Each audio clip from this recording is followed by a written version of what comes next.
अहमदनगर जिल्ह्यातील राहुरी येथील राजाराम आढाव आणि मनीषा आढाव या वकील दाम्पत्याच्या हत्येचे संतप्त पडसाद अमरावती जिल्ह्यात उमटले असून अमरावती जिल्हा वकील संघाच्या वतीनं लेखणी बंद आंदोलन करत जिल्हाधिकारी कार्यालयावर मोर्चा काढण्यात आला असून हत्या प्रकरणाचा जलद गतीनं तपास करण्याची आणि वकील संरक्षण कायदा लागू करण्याची मागणी यामध्ये करण्यात आली आहे।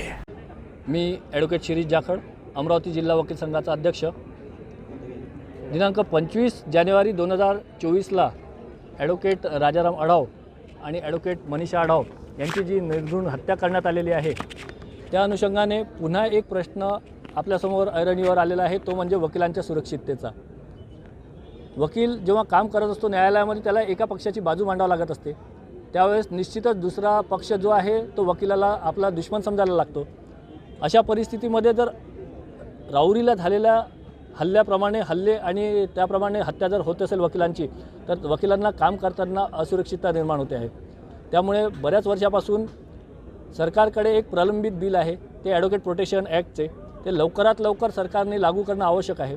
त्याच मागणीकरता आज आम्ही जिल्हाधिकारी साहेबांना निवेदन देण्याकरता आलो होतो, जेणेकरून जिल्हाधिकारी साहेबांमार्फत आमचं रिप्रेझेंटेशन प्रतिनिधित्व सरकारकडे जाणार आहे।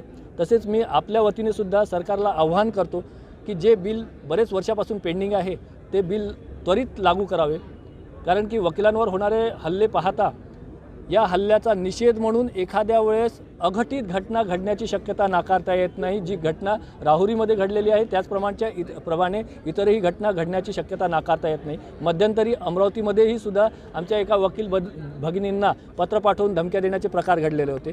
त्यावेळेस रिपोर्ट दिल्यानंतर त्यावर अदखलपात्राशिवाय दुसरी कारवाई होत नाही।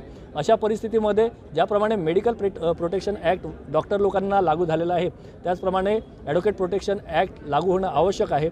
मी आपल्या माध्यमातून सरकारला आव्हान करतो की ते बिल लवकरात लवकर लागू करावं। आमचे Bar Council of Maharashtra and गोवाचे जे प्रतिनिधी आहे ते निश्चितच याबाबत पुढची रूपरेषा ठरवणार आहे।